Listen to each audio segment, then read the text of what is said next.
దానికి సహకరించిన విధానాలను కొనసాగించాలనే మీ అన్నగా రేవంత్ అన్నగా ఈరోజు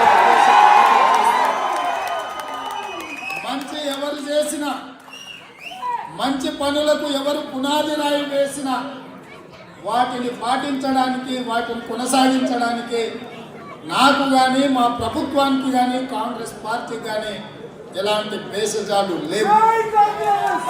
కొంతమంది కుటుంబం కోసం రాష్ట్రాన్ని ఫనంగా పెట్టి లక్షలాది కోట్ల రూపాయలు దోపిడీ చేసి ఇవాళ అవినీతి గురించి చర్చనే జరగదు, రాష్ట్రం యొక్క ఆర్థిక పరిస్థితిని ప్రజలకు వివరించొద్దు అని కొంతమంది ఈరోజు మాట్లాడుతున్నారు.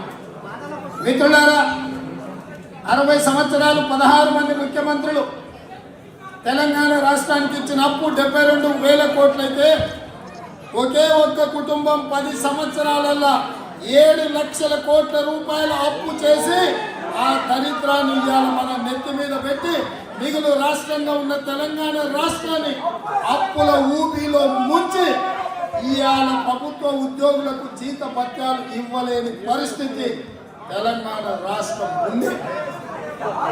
ఏ రోజు కూడా ఈ 10 సంవత్సరాల ప్రతి నెల మొదటి వారంలో 5వ తారీఖు లోపల ప్రభుత్వ ఉద్యోగస్తులకు జీతాలు ఇవ్వాల్సిన బాధ్యత ఉంటే 25 తారీఖు వరకు కూడా జీతాలు ఇవ్వలేని ఆర్థిక సంక్షోభంలో తెలంగాణ రాష్ట్రం కూరుకుపోతే నేను వచ్చినాక మా ప్రభుత్వం ఏర్పాటు చేసిన మొదటి నెలలోనే 5 తారీఖు లోపల లక్షలాది మంది ప్రభుత్వ ఉద్యోగులకు జీతాలు ఇచ్చి ఈ రాష్ట్రాన్ని ఆర్థిక సంక్షోభం నుంచి అభివృద్ధి పదం వైపు నడిపిస్తాము అని చెప్పి ఆ లక్ష్యంతోనే ముందుకు వచ్చినాం. ఆ దిశగా ఈరోజు మా ప్రభుత్వం ప్రయాణం చేస్తుంది. ఎన్నికలలో ఇచ్చిన గ్యారంటీలు 6 గ్యారంటీలు ఏవైతే ఉన్నాయో ఆనాడే ప్రజలకు చెప్పినాం. డిసెంబర్ 9, 2023 నాడు ప్రభుత్వాన్ని ఏర్పాటు చేసి 100 రోజుల్లో 6 గ్యారంటీలను అమలు చేసే దిశగా మా ప్రభుత్వం పనిచేస్తుంది అని చెప్పి మేము చెప్పినాం. 9 తారీఖు నాడు అసెంబ్లీ మొదలుపెట్టిన మొదటి రోజే మీరు 6 గ్యారంటీలను ఎప్పుడు అమలు చేస్తారని జిల్లారంగాలు శాసనసభలో మాట్లాడుతుంటే మొన్న జరిగిన ఎన్నికలలో ఆ పార్టీ నాయకులను బొక్కబోర్ల పడేసి బొక్కలు ఇరగొట్టినా బుద్ధి రాలేదు. ఇవాళ ఇంకా మాట్లాడుతున్నారు రాబోయే పార్లమెంట్ ఎన్నికలలో చూసుకున్నాం. మిత్రులారా, మీ మద్దతుతో సూటిగా బిల్లారంగా చార్లెస్ శోభరాజ్కు సవాలు విసురుతున్నా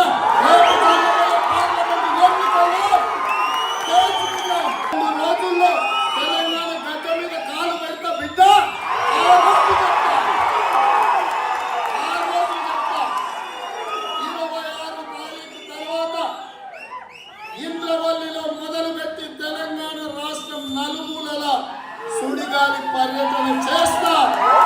రాబోయే పార్లమెంటు ఎన్నికల్లో మీ నిశాన్ లేకుండా 100 మీటర్ల గోతి తీసి పాతి పెడతా అని చెప్పి మీ అందరి సాక్షిగా జిల్లా రంగాలకు నేను చెప్పదలుచుకున్నాను. మిత్రులారా, ఎన్నికలప్పుడే రాజకీయాలు, మిగతా సమయంలో పరిపాలన, రాష్ట్రం అభివృద్ధి అన్న ఆలోచన ఉన్నవాడిని. ఇవాళ అభివృద్ధి వైపు సుపరిపాలన వైపు రాష్ట్రాన్ని నడిపించాలన్న ఆలోచనతోటి అందరినీ సమన్వయం చేసుకొని ఇవాళ ముందుకెళ్తుంటే ప్రతిరోజు ఓర్వలేక నేను కూడా మీలాంటి సామాన్యమైన రైతు కుటుంబం నుంచి నల్లమల అడవిలో నుంచి వచ్చిన నేను గ్రామీణ ప్రాంతంలో ఒక రైతు బిడ్డగా అతి సామాన్యమైన కుటుంబం నుంచి కార్యకర్తగా మొదలై 20 సంవత్సరాలలో తెలంగాణ రాష్ట్రానికి ముఖ్యమంత్రి అనే హోదాకి నేను చేరుకున్నాను. ఇది ఆశామాసిగా రాలే, అయ్యను తాతలో ఇస్తే రాలే. ఈలోకని అయ్య పేరు చెప్పుకొని మంత్రి అయ్యి విదేశీ పర్యటనల మీద విలాసవంతమైన జీవితాలు గడపడానికి రాలే. ఇవాళ రాష్ట్ర అభివృద్ధినే ఇవాళ మనసులో పెట్టుకొని రాష్ట్రాన్ని ఇవాళ పక్క రాష్ట్రం కర్ణాటకలో, ఆంధ్రప్రదేశ్, తమిళనాడు, ఒడిశాతోనో పోటీ పడాలన్న ఆలోచన కాదు నాది. ఈ ప్రపంచంతోనే పోటీ పడాలన్న ఆలోచన ఆంధ్రప్రదేశ్, కర్ణాటక, తమిళనాడు అభివృద్ధి చెందితే సంతోషించే వాడిగా మొదటి వాడిగా నేను ఉంటా. నా మిత్రులు, నా సోదరులు, నా కుటుంబ సభ్యులు అభివృద్ధి పదం వైపు నడుస్తే అభినందించడానికి నేను ముందుంటా. నా పోటీ ఆంధ్రప్రదేశ్, కర్ణాటక, తమిళనాడు కాదు. నా పోటీ ప్రపంచంలోనే ప్రపంచంతోనే పోటీ పడగలిగిన హైదరాబాద్ నగరం నా దగ్గర ఉంది. ప్రపంచంతోనే పోటీ పడగలిగిన 5 మేధావులు లక్షలాదిగా ప్రపంచానికి మేధస్సును ఎగుమతి చేయగలిగిన మిత్రులు నాతో ఉన్నారు. ఈ ప్రపంచానికి వ్యాక్సిన్ ఎగుమతి చేసి కోవిడ్ సందర్భంగా కోవిడ్ వ్యాక్సిన్ కనిపెట్టిన సంస్థలు నా గడ్డ మీద ఉన్నాయి. జీనోమ్ వ్యాలీ నా దగ్గర ఉంది.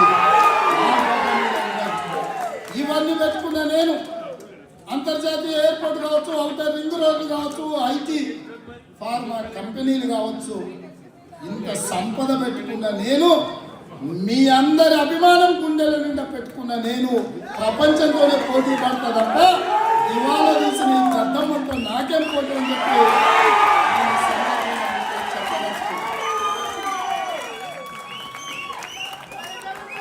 పులి అంట ఇంట్లో పండుకున్నదంట, లేచి వస్తుందంట. నేను కూడా దాని కోసం విశ్వస్తున్నాను బిడ్డ. మా దగ్గర బోర్ ఉంది, మా దగ్గర వల ఉంది, రమ్మను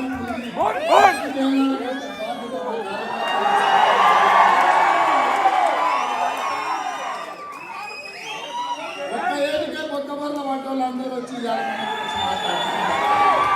కార్యకర్తల శక్తి ఇప్పటికైనా మీకు అర్థం కావాలి.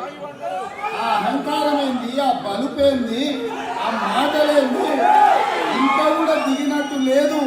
అధికార అహంకారం నుంచి బలుపు తగ్గినట్టు లేదు. రిటైర్ పార్లమెంట్ ఎన్నికలలో ఆ బలుపును కూడా దించే పని ఆ కార్యకర్తలు తీసుకుంటారు. అందుకే ఇవాళ ఏది పడితే అది వాగకుండా ప్రజలు తీర్పిచ్చేందు ప్రజా ప్రభుత్వాన్ని ఏర్పాటు చేసిండ్రు. స్పష్టంగా ప్రజల దగ్గరికి వెళ్ళినప్పుడు ప్రజలకు మేము చెప్పినాం, దొరల పాలన వద్దు, ప్రజాపాలన కావాలి అని.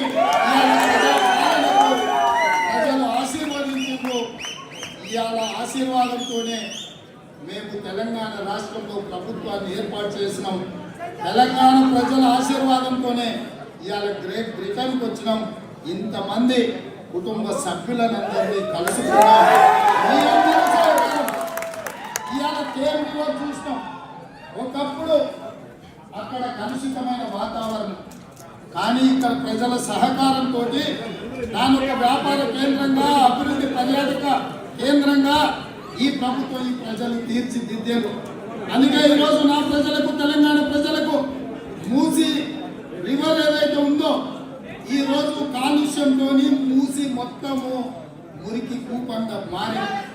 అందుకే ఈరోజు కేంద్రంతో పోటీ పడి మోర్ మూసి 2024 అనే ప్రాజెక్టు తోటి చేయాలని హైదరాబాద్ నగరాన్ని ప్రపంచ నగరాలతో పోటీ పడే విధంగా అభివృద్ధి వైపు నడిపించాలని 55 కిలోమీటర్ల మూసి రివర్ను పూర్తిగా సజీవంగా ప్రజల ముందు సాక్షాత్కరించాలని ఇవాళ ఒక గొప్ప లక్ష్యంతో ఈ దేశం రావడం జరిగింది.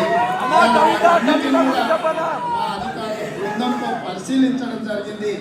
రాబోయే 36 నెలలలో ఈ రోజు మీ దగ్గర ఉన్న తేమ్ రివర్ లాంటి రివర్ని, మూసీ రివర్ని ప్రపంచంలో ప్రతి పర్యాటకుడు హైదరాబాద్ నగరానికి రావాలి.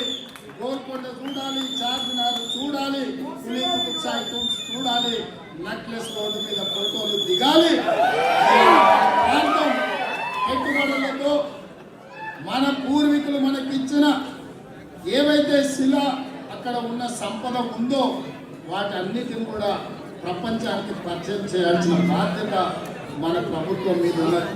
అందులో మీరే బ్రాండ్ అంబాసిడర్స్గా మారి ఈ ప్రపంచానికి మన దగ్గర ఉన్న శక్తిని, మన దగ్గర ఉన్న వారసత్వ సంపదను ప్రపంచానికి చెప్పాల్సిన బాధ్యత మీ అందరి మీద ఉన్నది. మీరే ప్రచారకులు, మీరే బ్రాండ్ అంబాసిడర్లు, మీరే తెలంగాణ రాష్ట్రాన్ని ప్రపంచంతో పోటీ పడే విధంగా ముందుకు నడిపించాల్సిన బాధ్యత మీది. మీ అన్నగా రేవంత్ అన్నగా మీలో ఒకటిగా మీతో కలుస్తూ, మీతో చర్చిస్తూ, మీ సలహాలు సూచనలు తీసుకుంటూ రాష్ట్రాన్ని అభివృద్ధి పదం వైపు నడిపించే బాధ్యత